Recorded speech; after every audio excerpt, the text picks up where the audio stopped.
성경 말씀 봉독하겠습니다. 골로새서 1장 24절부터 29절입니다. 골로새서 1장 24절부터 29절. 골로새서 1장 24절부터 29절입니다.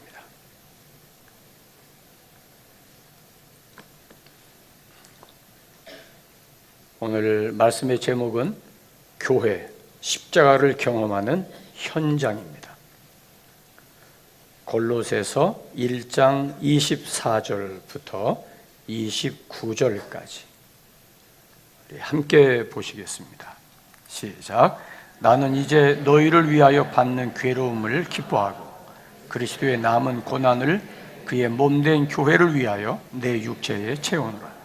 내가 교회의 일꾼 된 것은 하나님의 너희를 위하여 내게 주신 직분을 따라 하나님의 말씀을 이루려 함이니라. 이 비밀은 만세와 만대로부터 감추어졌던 것인데 이제는 그의 성도들에게 나타났고 하나님이 그들로 하여금 이 비밀의 영광이 이방인 가운데 얼마나 풍성한지를 알게 하려 하십니다. 이 비밀은 너희 안에 계신 그리스도시니 곧 영광의 소망이니라. 우리가 그를 전파하여 각 사람을 권하고 모든 지혜로 각 사람을 가르치면 각 사람을 그리스도 안에서 완전한 자로 세우려 함이니 이를 위하여 나도 내 속에서 능력으로 역사하시는 이의 역사를 따라 힘을 다하여 수고하노라. 아멘. 우리 같이 한 번 더 합니다. 교회, 십자가를 경험하는 현장. 골로새 교회는 사도 바울께서 세운 교회가 아닙니다. 자기가 개척해서 세운 교회가 아닌데도 불구하고 이 바울 사도는 골로새 교회에 이 편지를 보냈습니다. 사도 바울이 에베소 지역에 3년여 기간 동안 머물면서 말씀을 전하고 가르치고 그랬었습니다. 거기에서 에바브라라고 하는 사람이 바울 사도에게 배움을 받았습니다. 복음을 받아들이고 예수를 믿고 바울의 제자가 되었을 때 에바브라가 자기의 고향인 골로새에 교회를 세우게 됩니다. 교회를 세우고 난 뒤에 골로새 교회에 위험한 일이 닥치기 시작했습니다. 믿음으로 구원받고 오직 십자가를 통해서 하나님 앞에 나아가는 이 복음의 진수를 유대인들의 율법주의가 들어와서 할례를 받아야 되고 그리고 예식을 행해야 되고 율법에서 이야기한 것을 지켜야 된다라고 하는 율법주의가 골로새 교회를 어지럽혔습니다. 반면에 그 지역에 이 로마 시대에 흔히 있던 천사 숭배가 있었습니다.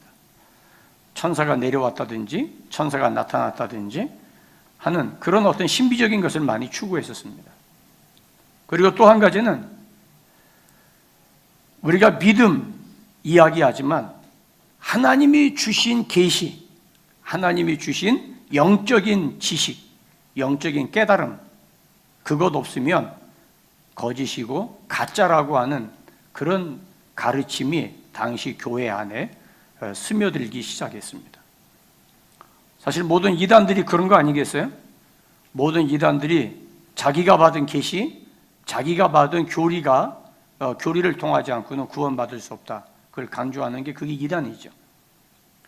그래서 그 사람이 깨달은 것만이 진리가 되고 교회에서 가르치는 것은 전부 껍데기가 되어져 버리는, 여기 골로새 지역에서도 역시 마찬가지로 이런 일이 있어서 바울 사도가 제자인 에바브라가 개척해서 세운 골로새 교회에 바울 사도는 편지를 써서 보내면서 교회를 세운다는 것이 무엇을 의미하는지, 교회가 얼마나 중요한가를 가르친 것이 골로새서입니다. 에베소서하고 골로새서는 비슷한 부분이 많이 있어요.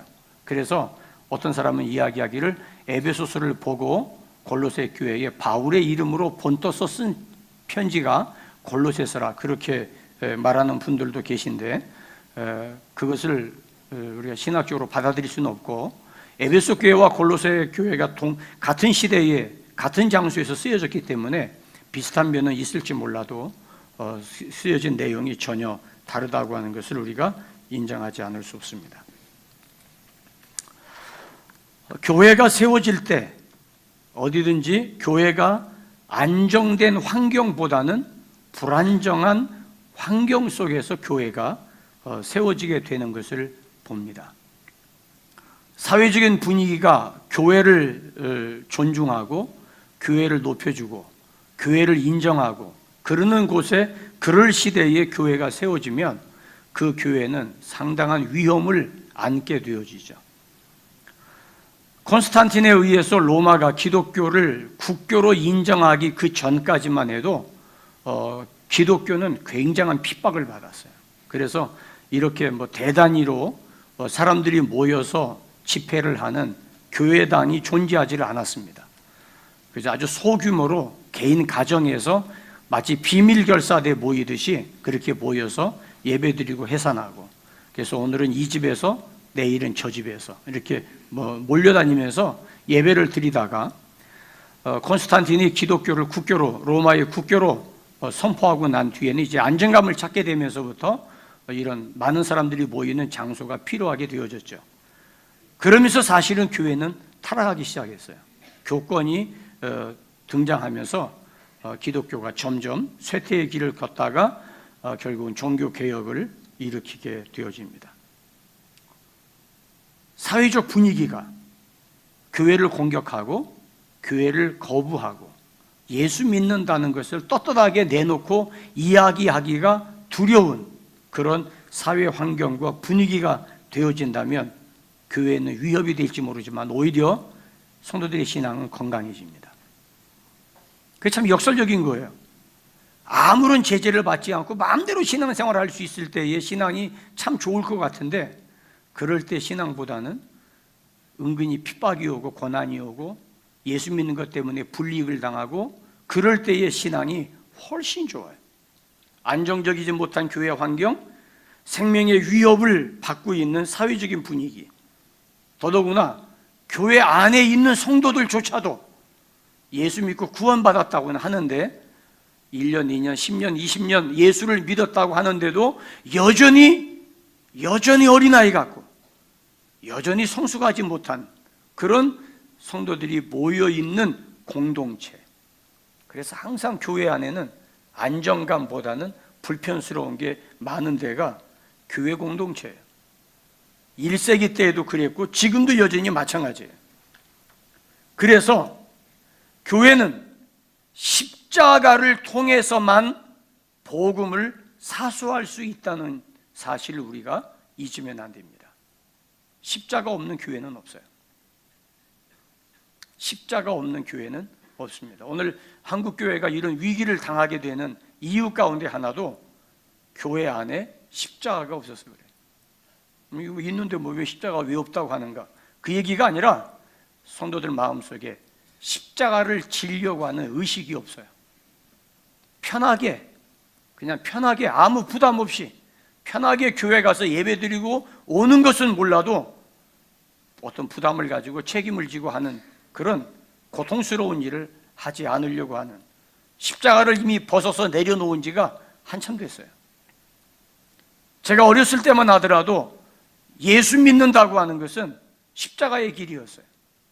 결코 그게 편안한 길은 아니었던 거죠.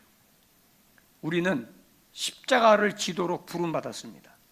누구든지 나를 따라오려거든 자기를 부인하고 자기 십자가 지고 나를 따르라. 주님을 따른다고 하는 그 자체가 십자가 지는 거예요.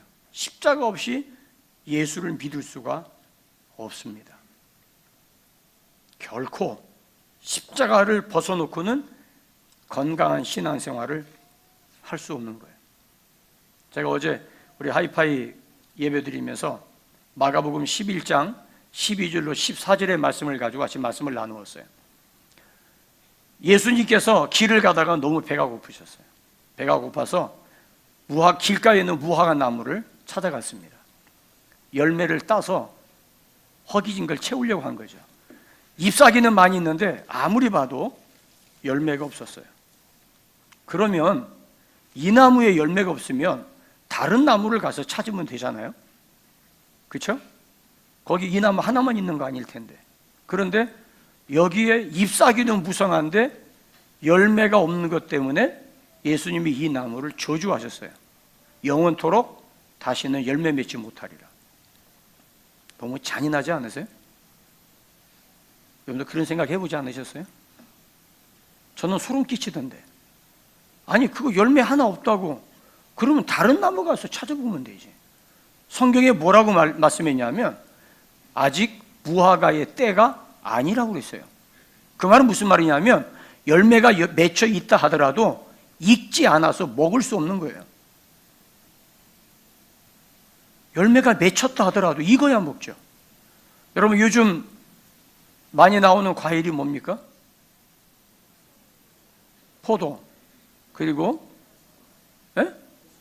복숭아, 그렇죠? 아직 사과가 어떤 거는 그래도 사과 맛이 나는데 아직은 사과가 제 맛이 안 나요. 뭐 종류에 따라 다르겠지만 아직 익지도 않은 사과 따다가 판다면은 좀 곤란하죠. 그것처럼 무화과가 열렸다 하더라도 먹을 수 없어요. 그런데 예수님이 무화과 나무에 열매가 없다고 한마디로 저주하신 거예요. 아니 다른 나무 가서 찾아보면 되지. 너무 심한 거 아니야? 그런데 마가복음 11장 24절 마지막에 제자들이 듣더라라는 말이 있어요. 제자들이 듣더라. 무슨 말입니까? 이것은 열매가 없는 것 때문만이 아니라 이거를 통해서 제자들에게 무엇인가 지금 교훈을 주려고 하는 거예요. 왜냐하면 예수님의 12 제자는 단순한 예수님의 꼬붕이 아니에요. 예수님의 소모품이 아니에요. 예수님이 12 제자를 훈련하는 이유는 이들을 통해서 앞으로 교회를 세울 거예요. 그러니까 제자들은 하나하나가 부족하든 어떻든 상관없이 이들을 통해서 세워질 교회입니다. 열매가 뭐예요? 마태복음 3장에 세례 요한이 이미 도끼가 나무 뿌리에 놓였으니 열매 맺지 아니하는 나무마다 찍어서 불에 던진다고 했어요. 회개에 합당한 열매를 맺으라고 했어요. 그 말은 무슨 말입니까? 열매는 변화입니다. 열매는 변화예요. 그러니까 예수님께서 교회에 원하시는 것은 잎사귀가 화려한 건물도 아니고 프로그램도 아니에요. 주님께서 교회에 원하시는 것은 교인이 얼마나 많으냐가 아니에요. 이 교회 장로가 몇 명이냐가 아니에요. 이 교회에 목장이 몇 개나 있느냐가 아니에요. 주님이 원하는 것은 이 교회를 통해서 사람들이 얼마나 변화받고 있느냐를 주님은 관심을 갖는 거예요. 설익은 아직 풋내나는 열매, 그것조차 없는 무화과 나무가 저주를 받은 거죠. 지금 바울 사도께서 골로새 교회를 비롯해서 때로는 바울 사도께서 직접 세우지 아니한 교회까지 관심을 가지고 교회에 관한 한 이단들이 침투에 들어온다든지 복음이 아닌 것으로 교회를 흔들 때 바울 사도는 당장 편지를 써서 보내든지 찾아가서 교회의 잘못을 바로잡으려고 했어요. 왜요? 교회이기 때문에. 교회는 주님의 몸이기 때문이에요. 그래서 오늘 본문에 보면 바울 사도가 자신의 정체성을 두 가지로 이야기합니다. 23절 보실까요? 23절 같이 읽겠습니다. 시작. 너희가 만일 믿음에 거하고 터 위에 굳게 서서 너희 들은 바 복음의 소망에서 흔들리지 아니하면 그리하리라. 이 복음은 천하 만민에게 전파된 바요. 나 바울은 그 다음 뭐라고 그랬어요? 이 복음의 일꾼이 되었노라. 따라합시다. 복음의 일꾼. 복음의 일꾼. 자기를 가르쳐서 나는 복음의 일꾼이야. 무슨 말이냐면 복음을 위한 일꾼이다 이 말이에요. 반면에 25절 보세요. 25절, 내가 교회의 일꾼 된 것은 뭐라고 그럽니까? 복음의 일꾼이면서 반면에 어디 일꾼이에요? 교회 일꾼이에요. 따라 하시겠습니다. 나는 교회의 일꾼이다. 다시 한번, 나는 교회의 일꾼으로 부름받았다. 우리 옆 사람 보고 인사합니다. 당신은 대전 세종안교회의 일꾼입니다. 여러분, 그냥 교회 일꾼이라면 다른 교회 일꾼이 될 수 있어요. 여러분들이 서울 사랑의 교회 일꾼이 될 수 없어요. 그렇죠? 여러분들이 저 둔산동에 있는 새로운 교회 일꾼이 될 수 없어요.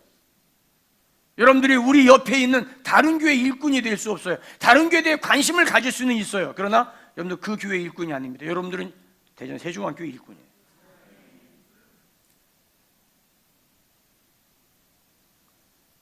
여러분들이 아버지라고 해서 남의 아이들의 아버지가 될 수 있나요? 그러지 않아요. 바울 사도는 말하기를 나는 교회의 일꾼으로 하나님 앞에 부름받았다 라고 하면서 골로새 교회에 이 편지를 씁니다. 여러분들이 대전 세종안교회의 일꾼으로 부름받았다고 하는 이 사실을 잊으면 안 됩니다. 교회는 복음을 위하여 존재하고 복음에 의해서 세워진 것이 교회예요. 복음의 일꾼이라는 말은 그 복음의 결과로 세워진 교회의 일꾼이라고 하는 또 다른 의미입니다. 교회의 일꾼이라는 말은 교회를 위해서 수고하는 사람들을 가리켜 말해요. 그러면 여러분들이 언뜻 생각할 때 목사님이나 전도사님들 아니면 장로님들 아니면 교회의 교사들, 목자들 이런 사람들일 거라고 생각할지 모르겠어요. 예수 그리스도의 십자가를 통해서 구원받은 사람이라고 하면 직분과 관계없이 교회를 위하여 일하는 사람이라고 하는 사실을 기억해야 합니다. 십자가라는 단어가 초기 기독교 로마 시대에 가장 혐오스럽고 잔인하고 비극적인 사형의 도구였기 때문에 십자가라는 단어를 입에 올리는 것만으로도 꺼려 했었습니다. 하지만 예수님이 그 십자가에 죽으시고 그래서 예수님이 누구보다도 악한 죄인인 줄 알았습니다. 근데 그 예수님이 사흘 만에 부활하셨어요. 말도 안 되는 사건이 벌어진 거예요. 분명히 그 사람이 무슨 죄가 있으니까 강도들과 함께 못 박힌 거 아니야? 그러면 저 예수는 하나님의 아들이라고 다니면서 병든 자 고치고 뭐 했다고 하지만 결국은 저 사람이 보이지 않는 남이 알지 못하는 배후에는 강도 같은 짓을 한 거 아니야? 이런 여론이 조성될 수 있는 순간에 예수님이 부활하셨어요. 그러므로 인해서 그 사람은 죄가 없었구나. 그 사람의 죽음은 죄값으로 인한 죽음이 아니었어. 근데 왜 죽어야 됐어? 그 사람은 자기의 죄 때문이 아니라 내 죄 때문에. 우리가 이것을 발견하는 순간 예수님의 죽으심이 당신의 죄 때문이 아니라 나를 위해서 대신 십자가에 죽어주셨다는 이 사실을 발견하는 순간 우리의 인생에 혁명적 변화가 시작됩니다. 이거를 머리로는 이해하는데 아직 가슴으로 내가 받아들이지 않았기 때문에 말로는 십자가의 죽으심이 나를 위한 것이라고 하면서도 우리의 삶에 변화가 일어나지 않는 것이에요. 예수님의 십자가와 부활 이후에 교회는 그리고 당시 사회는 십자가에 대한 인식이 새로운 국면으로 바뀌기 시작했습니다. 나를 살리신 생명의 길이요 나의 모든 죄를 용서하시고 대속해 주신 사랑의 도구요 죽음으로 향하여 치닫던 나에게 새로운 삶을 안겨주신 위대한 십자가를 기준으로 십자가 이전의 사람과 십자가 이후의 사람이 달라집니다.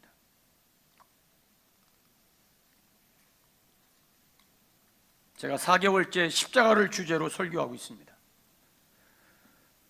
4개월 동안이나 십자가라는 말을 들어서 이제 여러분들의 마음이 무감각해졌다고 하면 마음의 굳은 껍질을 벗겨내야 합니다. 우리는 그 십자가 앞에 수시로 나아가야 하고 십자가 앞에 서야 합니다. 그 십자가 앞에서 나의 죽음을 다시 한번 점검해 보셔야 돼요. 내가 변하여 새 사람 된 그 순간을 어찌 잊을 수 있겠어요?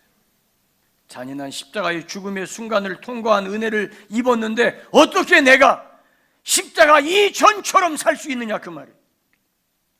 나 같은 죄인이 용서함 받아서 주님의 교회로 부르심을 받았는데 아무도 함부로 들어갈 수 없는 성소에 들어갈 수 있도록 나에게 예수님의 십자가에서 흘리신 그 피를 나에게 발라주셨는데, 나를 정결케 하셨는데, 그래서 거룩한 성소로 들어가게 되었고 영광스러운 예배를 하나님 앞에 드릴 수 있는, 표현할 수 없는 은혜를 입었는데 어떻게 우리가 그 예배를 값없이 소홀하게 생각할 수 있겠어요?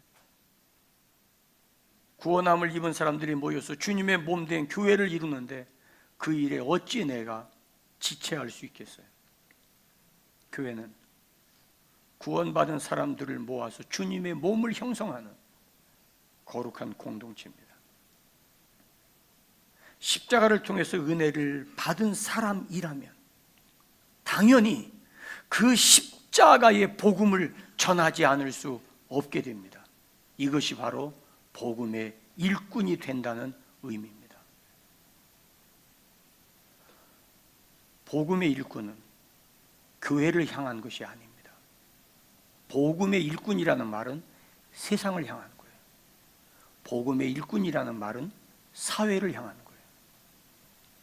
여러분 한 사람 한 사람이 복음의 일꾼이 된다는 말은 여러분들이 처해 있는 직장에서, 학교에서, 믿지 않는 가족들에게 그리스도의 복음을 전하는 사람으로 살아가라고 하는 엄숙한 주님의 명령이에요. 순종하든 않든 그건 여러분들의 자유입니다. 그러나 주님은 우리를 복음의 일꾼으로 부르셨어요. 입을 다물 수 없는 이유가 거기에 있습니다. 내가 직장에서 예수 믿는다는 사실이 밝혀지면 불이익을 당할 수 있어요. 내가 예수 믿는 것 때문에 사람들로부터 따가운 눈총을 받을 수는 있어요. 그럼에도 불구하고 우리가 멈추어서는 안 되는 것은 복음의 일꾼으로 부름받았기 때문이에요. 전도하셔야 됩니다. 복음을 전하셔야 됩니다. 차마 부끄러워서 전도할 수 없다면 여러분들이 전도지라도 나누어 드리세요. 교회 주보라도 전해주세요. 내가 아직까지 내가 믿는 신앙을 설명할 용기도 없고 아직 그러한 훈련이 되어 있지 않다면 여러분들의 삶을 통해서 여러분들이 크리스찬이라는 걸 보여주세요. 나무에 열매가 없다고 예수님이 저주하시는 게 아니라 교회를 찾아와서 열매를 구했는데 교회가 행사는 많이 하는데 복음의 열매가 없어서 그 교회를 저주하고 떠나간다면 맛을 잃어버린 소금이 땅바닥에 던져져 사람들에게 밟히는 것처럼 그 교회는 더 이상 존재 가치가 없어지게 됩니다. 내가 예수 믿고 완전하지는 않지만 주님의 형상을 닮아가고 있는 변화의 열매가 있나요? 아주 완전하지는 않지만 내가 예수 믿은 것 때문에 달라지고 있는 게 있나요?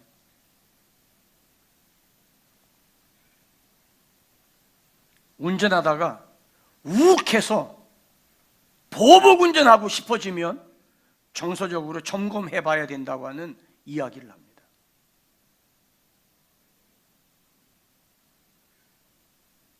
다른 차가 내 앞에 끼어들었다고 내가 끼어들려고 하는데 끼어들지 못하게 했다고 운전하다가 고속도로에서 차를 세우고 보복하려고 하는 그런 성품이 여전히 내 안에 남아있다고 하면, 사소한 건 지나놓고 보면 아무것도 아닌데 내 안에 혈기가 증오와 미움으로 화산처럼 폭발한다면,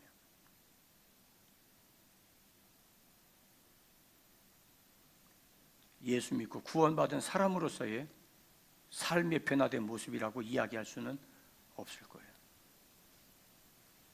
조그마한 이익을 위해서 거짓말을 밥 먹듯이 하고, 잘못인 줄 알면서 똑같은 일을 반복해서 하고, 엄연한 가정이 있는데도 가정의 울타리를 넘어서 성적인 방종에 제재할 힘이 없다면 구원받은 그리스도인이라고 말할 수는 없을 거예요.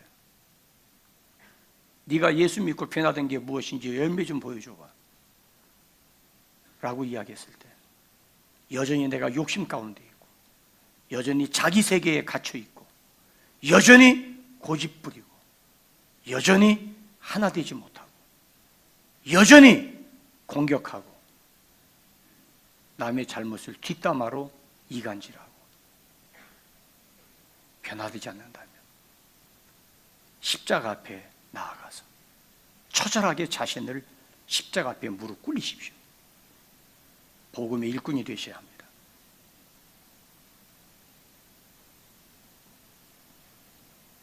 교회의 일꾼이라는 말은 교회를 위해서 헌신하는 것을 말합니다. 복음을 위한 헌신과 함께 교회를 위한 헌신이에요. 교회의 일꾼은 교회를 위한 사람들이에요. 교회를 세우기 위해서 어떤 괴로움도 피하지 않는다는 의미를 담고 있어요. 구원받은 죄인이 이 세상에서 할 수 있는 가장 영광스러운 일은 교회의 일꾼 되는 것이에요. 죄인으로서 하나님 나라의 일에 동참할 수 있다는 것은 분명한 가치가 있는 일이에요. 존재 가치도 없던 나를 하나님의 나라와 제사장으로 삼으셨다고 하면 그것은 은혜 중에 은혜가 아닐 수 없어요. 구원의 은혜를 입고 이대로 있을 수 없는 새로운 열정이 우리 안에서 교회를 위해서 솟구치게 되는 경험을 하게 될 거예요. 여러분들이 지난 수련회 기간 동안에 교구별로 식사 준비하고 간식을 준비하면서 땀을 흘리고 그 일 하느라고 집회도 참석 못하고 그러면서 고생하신 분들 계시죠. 아마 거의 다 그랬을 거예요. 그때 기분이 어떠셨어요? 많은 성도들이 그런 이야기합니다. 봉사하는 것이 힘들었지만 준비한 음식을 맛있게 먹고 행복해하는 성도들의 모습을 볼 때 기뻤다는 이야기를 해요. 누가 일당 주는 거 아니에요. 내 돈 들여서 내가 수고하고 내가 힘써서 다른 사람을 봉사하고 섬기는 일이었어요.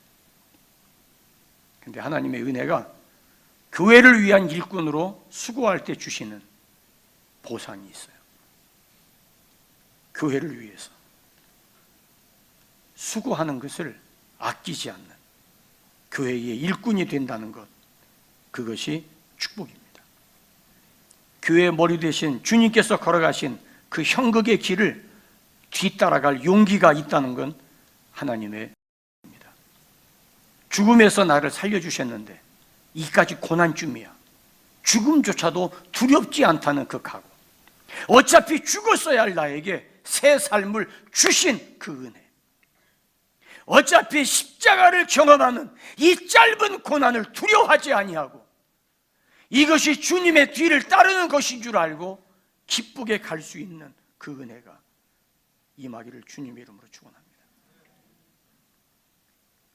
하나님의 말씀 속에 감추어진 비밀이 있습니다. 믿음의 선조들이 그 비밀을 알기 위해서 연구하고 궁리했지만 깨달을 수 없었어요. 그 비밀은 십자가를 통해서만 밝혀지는 비밀이었기 때문입니다. 십자가를 통해서 교회가 세워져요. 십자가 지는 사람이 많을수록 교회는 건강해집니다. 교회는 십자가를 경험할 수 있는 유일한 터전입니다. 얼마나 위대한 하나님의 축복이요 선물인가를 깨닫게 된다면 십자가를 경험하는 것에 대해서 감사할 수 있을 것이에요. 그래서 골로새 교회를 향해서 사도 바울은 골로새 교회 성도들이 온전한 그리스도인으로 세워지는 것에 대해서 말씀하고 있습니다. 사랑하는 성도 여러분, 여러분들은 자신을 위한 일꾼입니까? 아니면 교회를 위한 일꾼입니까?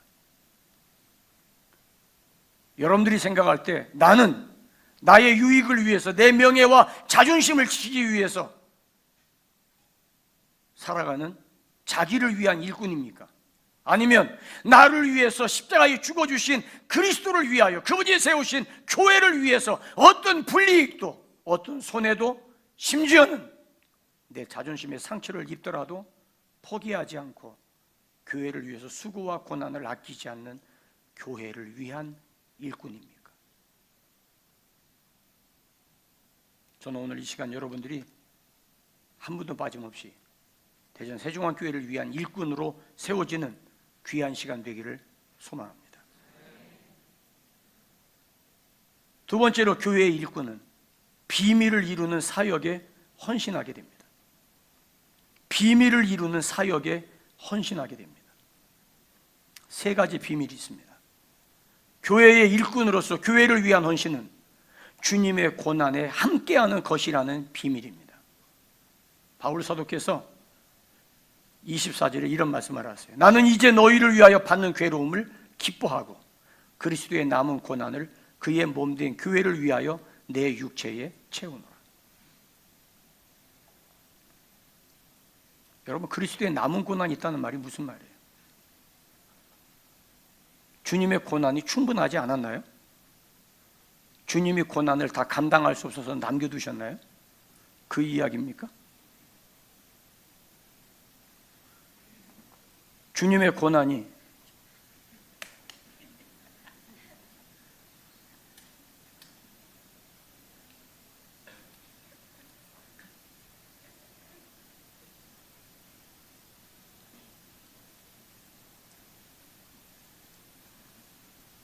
네가 내 인격을 테스트하는 거야. 딴테 같았으면 이걸로 먼저 달려갔는데. 여러분, 그리스도의 남은 고난이라는 말이 무슨 의미일까요? 주님이 남겨진 고난이 있어요? 이미 십자가에서 죽으셨는데 무슨 고난이 남아있겠어요? 이 말의 의미는 내가 교회를 위해서 교회의 일꾼으로서 당하는 고난, 교회의 일꾼으로서 하는 희생과 헌신, 수고, 그것은 바로 그리스도의 고난과 동일한 고난으로 인정하신다는 이야기. 그게 비밀이에요. 그게 신비예요. 내가 교회를 위해서 수고하다가 때로는 먹지 못하고 때로는 잠자지 못하고 내가 교회를 세우기 위해서 교회를 위해서 내가 희생하고 헌신하고 수고했는데 그것이 주님께서 보실 때에는 내가 너희를 위해서 흘린 나의 고난과 동일한 거야. 그렇게 인정하신다면 송구스럽지 않아요?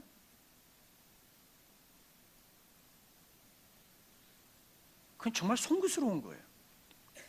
아니, 어떻게 내가 내 이 조그마한 수고를 주님의 십자가의 고난과 동급으로 여길 수 있어요? 내 고난은 어쩌면 나의 죄성으로 인해서 오는 고난일 수도 있어요. 나의 성격 때문에 오는 불이익일 수도 있어요.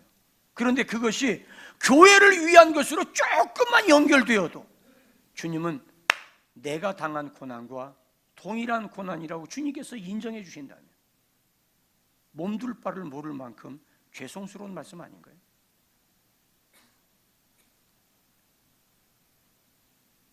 교회를 위한 고난이라는 게 그리스도의 고난과 동일하게 여기신다고 하는 십자가의 동문으로 인정하겠다는 이야기. 주님이 당하신 고난과 동일하게 여기겠다는 거예요.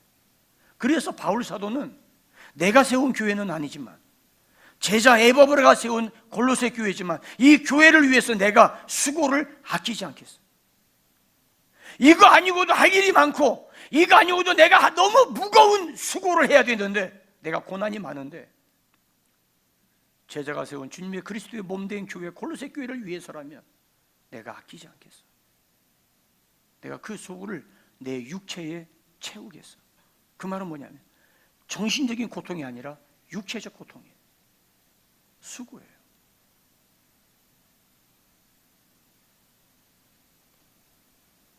교회를 위해서 수고하는 것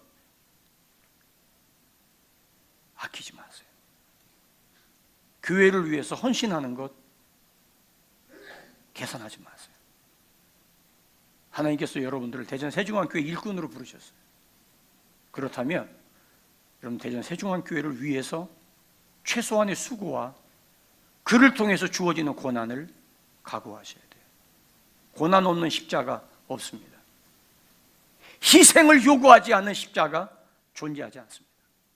내가 시간을 들여야 되고 내 몸을 헌신해야 되고 때로는 물질까지도 헌금으로 내놓아야 돼요. 극심하면 목숨까지도 걸어야 합니다.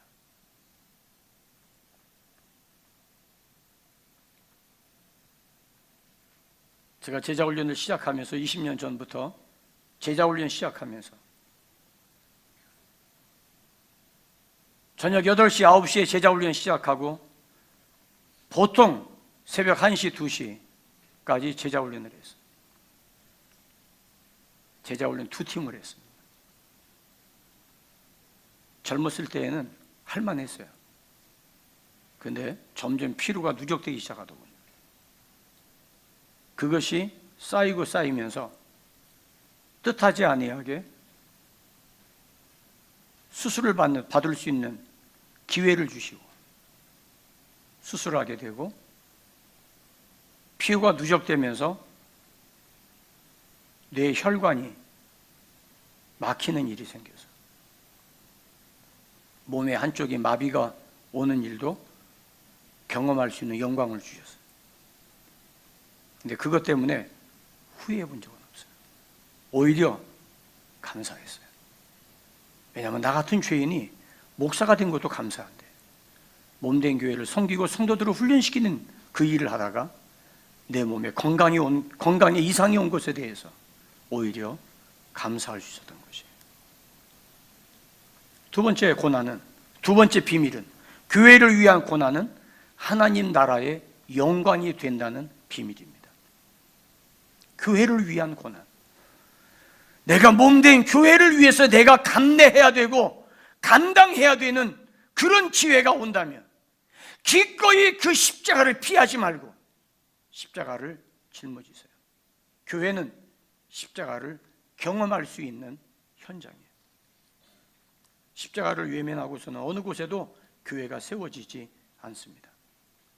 하나님의 나라의 영광에는 무임승차가 없습니다. 하나님의 나라의 영광은 내가 주님의 몸된 교회를 위해서 고난 당한 것만큼 하나님이 영광으로 갚아주세요. 저는 교회를 위해서 고난을 각오하고 희생한 분들을 제가 기억합니다. 교회를 위해서 험한 일을 당하고 교회를 위해서 불이익을 당하고 교회를 위해서 손해보면서도 물러서지 아니하고 고난의 길을 걸어갔던 자랑스러운 성도들의 이름을 저는 잊을 수가 없어요. 주님의 몸의로의 부르심을 받았다면 주님께서 걸어가신 그 고난의 길을 우리는 각오해야 합니다. 고난의 길 그 끝에서 반드시 주님은 영광에 동참하는 즐거움을 주실 것입니다. 고난이 영광이라는 사실은 세상적 가치나 기준으로는 이해할 수 없는 영역입니다. 세 번째 비밀은 교회의 일꾼은 값진 헌신을 통해서 하나님의 사람들이 세워진다는 사실이에요.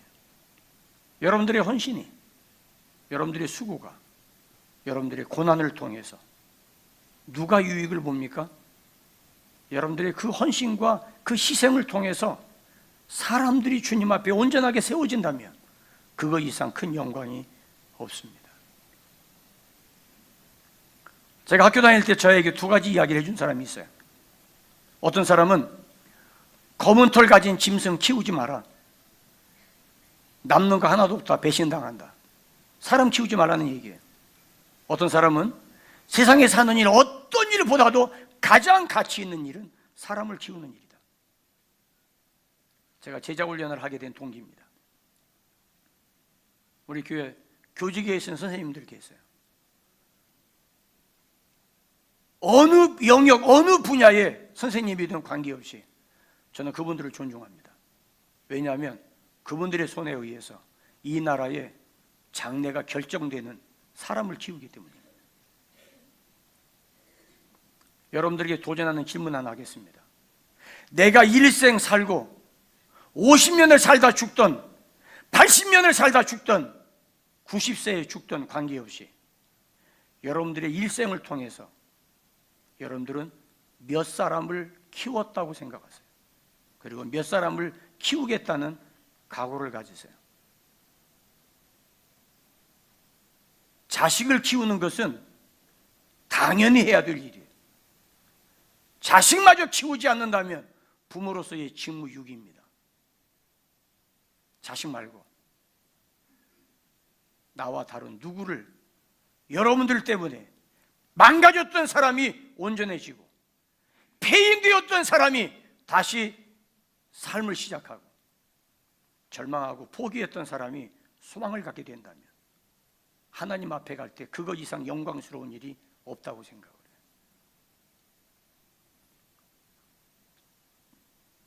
저는 제가 생각해 봅니다. 저를 만난 사람들 중에서 저 때문에 하나님 앞에 온전하게 세워진 사람이 누가 있을까? 어떤 사람이 있을까? 생각을 해봐요. 아직 만족할 만한 단계는 아닙니다. 이번에 아들 가족이 왔다 가면서 제 아내가 그런 이야기를 해요. 2달 반 동안 손자에게 매여서 주의를 하지 못한 게 죄송스럽다고. 그래서 제가 그랬어요. 여보, 당신은 그렇게 생각해? 나는 그렇게 생각하지 않아. 손자가 왔다 가면서 나는 이 아이가 3대째 목사가 되기 위해서 나는 이 아이의 인격의 기초를 닦는 일에 혼신의 힘을 다했고 이 아이의 사고의 능력과 이 아이가 살아가는 삶에 영적으로나 이 아이의 인격에 나는 기초를 닦는 일을 위해서 할아버지로서 목사로서 나는 이 아이를 지도했어.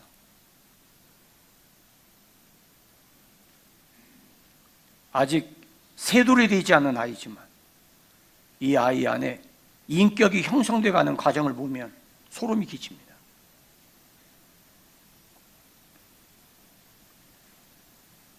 여러분들이 이 땅에 왔다 가면서 여러분들의 영적인 호적 초본에 여러분들의 이름 뒤에 그 뒤를 이어갈 다른 누군가의 이름이 없이 공백으로 남았다면 여러분들의 인생은 실패한 거예요.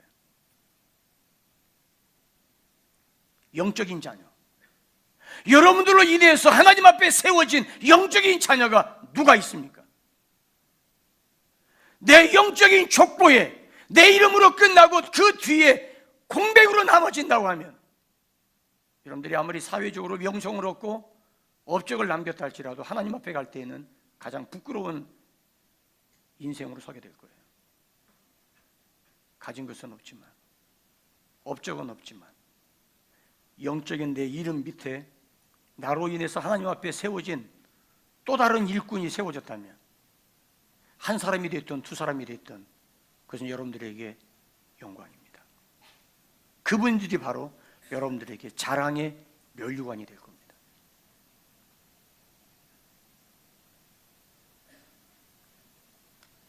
제가 한 2번 간증했던 것 같아요.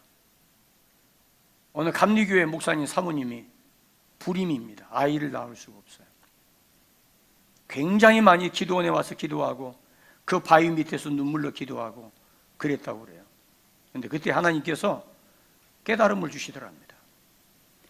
네 배로 낳은 자식이 중요한 게 아니라 네가 영적으로 자녀를 키워라. 그래서 그때부터 신학교 다니는 신학생 가운데 가난하고 어려운 사람들 등록비를 대주기 시작했어요. 그 사모님이 회갑이 되었을 때 사모님의 도움을 받고 목사 되신 분이 100명에 가까웠답니다.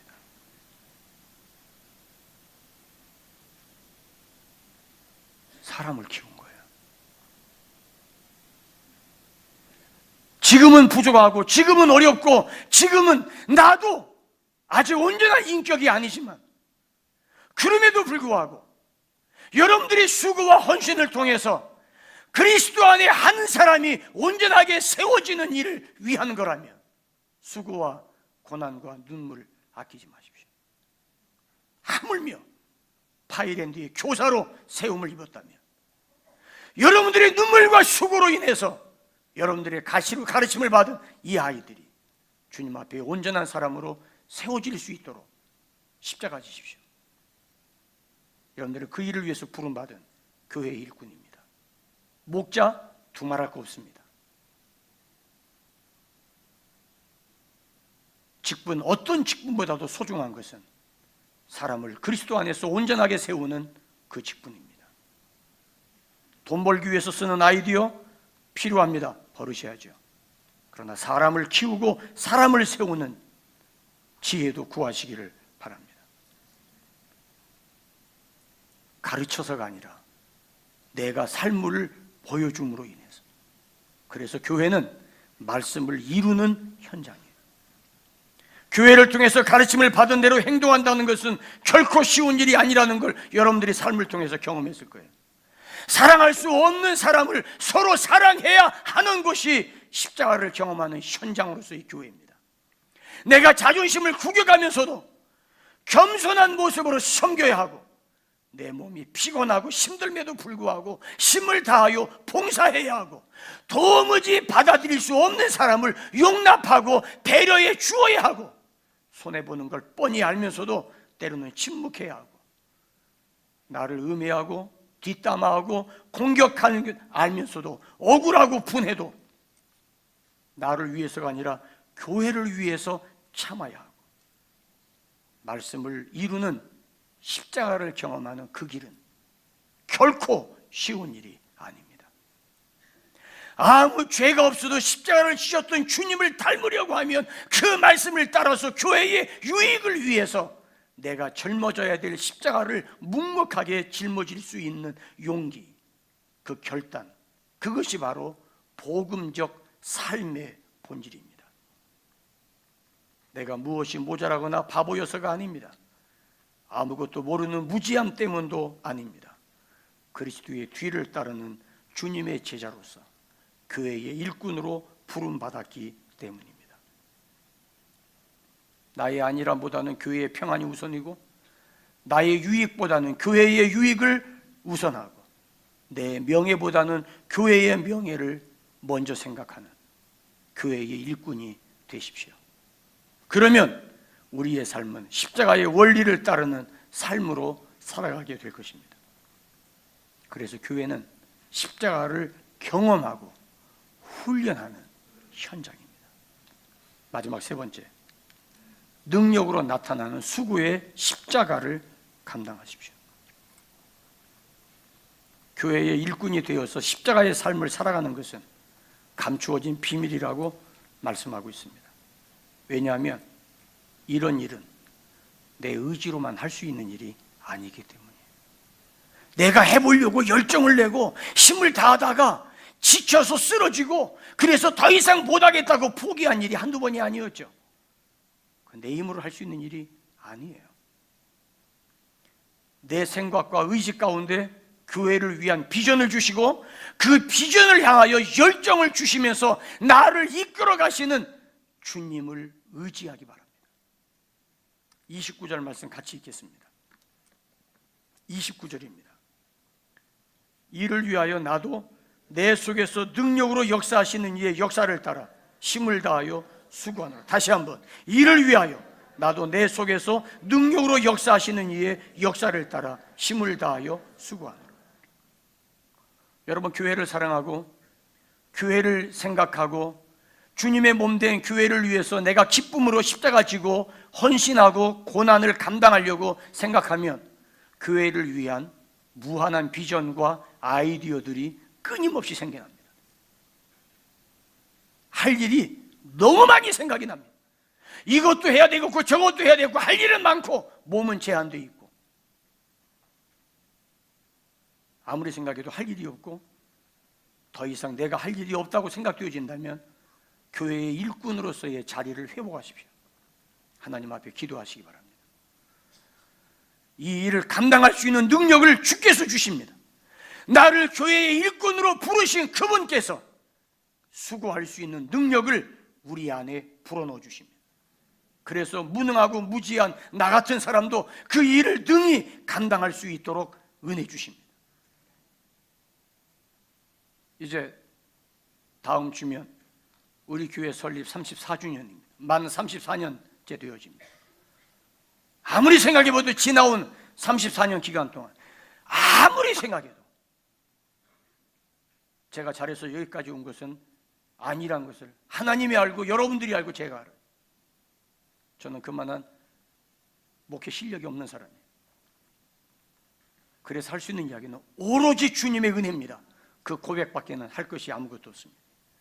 이것은 의례적인 립 서비스로 하는 이야기가 아닙니다. 내 중심에서 거짓 없이 터져나오는 고백입니다. 여러분들이 주를 위해서 헌신하면 얼마나 있고 주를 위해서 충성하면 얼마나 있어요. 내가 주님을 위해서 물질을 드렸다면 얼마나 드렸어요. 그거 주님의 십자가 앞에서 속된 말로 세 발에 핍니다. 감히 내가 이런 일이 했습니다, 이력서에다 쓸 한 줄이라도 쓸 용기도 없고 자격도 없어요.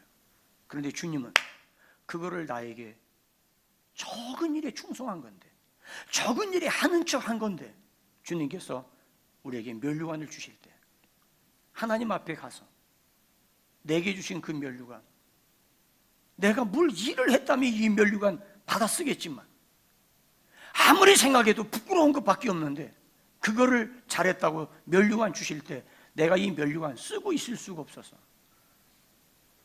요한계시록에 이 면류관을 벗어서 존귀와 영광과 감사를 주님 앞에 드리는 시온산의 그 예배가 우리가 지금 여기서 경험하는 우리의 예배가 되기를 주님의 이름으로 축원합니다. 교회마다 큰 소리 내는 사람들 때문에 시끄럽습니다. 누가 큰 소리 냅니까? 나 할 만큼 했고 그만한 자격이 있고 알 만큼 알고 그래서 큰 소리 내는 거예요. 그날 주님의 십자가 앞에 내가 한 것은 아무것도 없다고 겸손하게 엎드리며 있는 주님 앞에 할 이야기 아무것도 없어요. 받은 은혜일 뿐입니다. 이것저것 따질 겨를이 없어요. 나 같은 죄인 받아주신 하나님의 그 십자가의 은혜 앞에 땅바닥에 쏟아진 물처럼 엎드러질 뿐입니다. 이 면류관 주님 내 것이 아닙니다. 이 면류관의 주인은 주님이십니다. 주여 이 면류관 주여 다시 받아주시옵소서. 그것이 시온산의 예배예요. 내가 왜 어때서? 나 칭찬받을 만하지. 나 이 자리에 오를 만해. 나 이 자리에 인정할 만 받을 만한 헌신했어. 그런 생각 눈꼽만큼이라도 가졌다면 죄송합니다. 자격 없습니다. 내려오십시오. 교회를 위한 일꾼임을 거절하지 않고 교회를 위하여 수고하고 헌신할 때 주님은 감당할 수 있는 모든 것을 주신다고 약속하고 있어요. 배움이 짧아서 스스로도 어리석은 사람이라고 생각했는데 나보다 훨씬 많이 배운 사람 앞에서 말할 용기도 없는 사람이었는데 오히려 지혜자를 가르치는 교회의 일꾼이 되었다면 내 능력입니까? 주님의 은혜입니까? 남들처럼 넉넉하게 가진 것도 없는데 주님의 교회를 위해서라면 아낌없이 드릴 수 있었다면 나의 영웅심 때문인가요? 아니면 주님의 은혜인가요?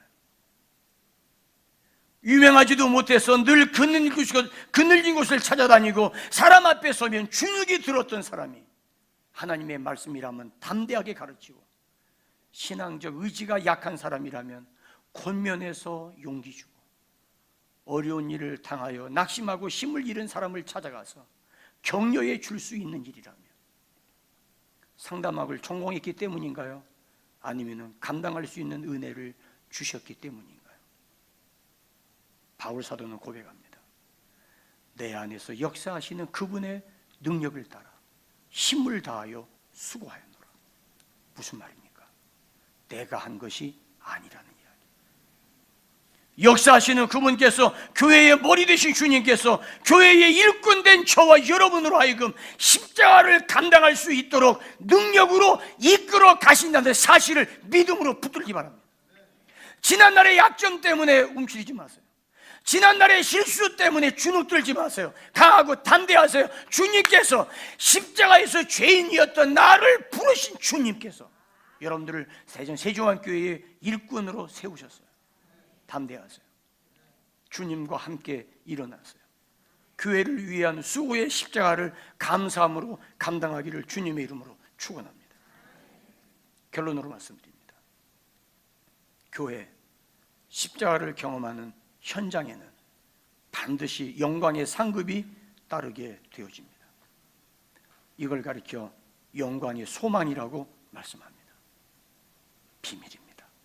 이 세상에서도 주님이 높이시지만 하나님 앞에 갈 때 주님은 왕과 같은 자리에 앉혀주시겠다고 말씀하고 있어요.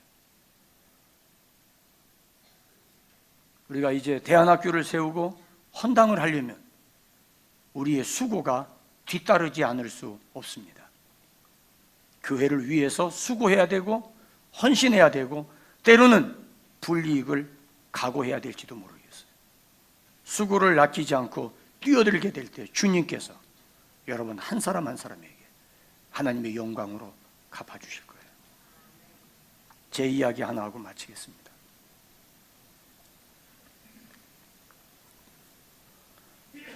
십자가를 경험하라는 설교를 시작하면서부터 하나님께서 끊임없이 저에게 주셨던 마음이 있었습니다. 네가 먼저 십자가 지고 나를 따르라. 수련의 기간 동안 내내 저를 괴롭혔어요. 하나님, 그것만은 내가 지금까지 하나님 앞에 주님의 은혜로 여기까지 온 거 주님 아시잖아요. 근데 그거는 정말 죄송합니다. 곤란합니다. 아내가 3차 신경통에 걸려서 먹을 때마다 고통스러워하고 말을 하려고 입을 열면 오른쪽 턱관절로부터 오는 그 뜨거운 고통, 그 통증을 참아가는 아내를 보면서 아내가 저 하나 바라보고 교회를 섬기면서 지난 34년 동안 묵묵하게 말없이 헌신해온 아내를 위해서 내가 해줄 수 있는 일이 뭐가 있을까? 아내가 유럽 여행을 그렇게 원해서 회갑 기념으로 유럽 여행 좀 시켜줘야 되겠다. 물론 해외에 여러 번 나갔지만 사역을 위해서 나갔지 우리 둘 쉼을 위해서 나간 적은 없어요. 다 가면서 섬겨야 되고 가면서 돌봐야 되고 가면서 일해야 됐어요. 이번에도 제 아내가 3차 신경통 걸린 것은 영국 기도원정대 다녀오고 난 뒤에 그 후유증이에요. 너무 미안한 거예요. 그래서 이참에 아내 회갑 위해서 그동안 조금씩 모아놨던 유럽 여행 경비 가지고 아내 아플 때 유럽에 나가서 한 달 아니면 최소한도 2, 3주라도 쉬었다 와야 되겠다. 그리고 어디로 갈까 찾아보고 있었어요.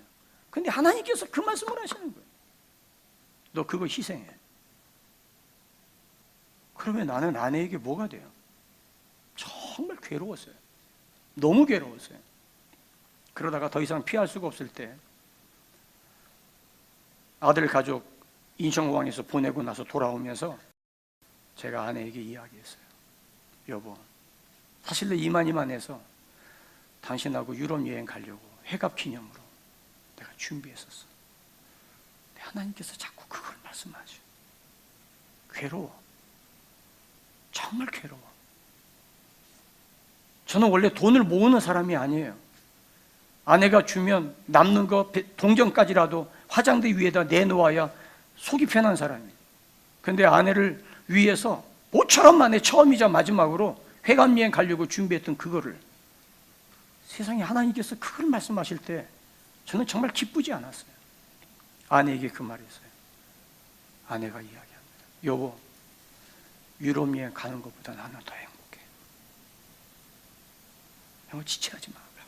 난 너무 행복해. 난 그 말만 들어도 난 너무 행복해. 아내의 허락을 받고 유럽 경비를 하나님 앞에 드리면서 지금도 저는 기쁘지 않아요. 솔직한 고백이에요. 남편으로서 모처럼 만에 한번 좀 남편 노릇 좀 한번 해보려고 했는데, 그것마저도 하나님께서 십자가 재단에 내려오느라고 말씀하시니까 정말 괴로워요. 내가 하나님 앞에 순종해서 드리긴 드립니다만은 내 마음이 편치 않아요. 목사로서 할 말은 아닙니다만은 하나님 참 얄미우세요. 정말 얄미우세요.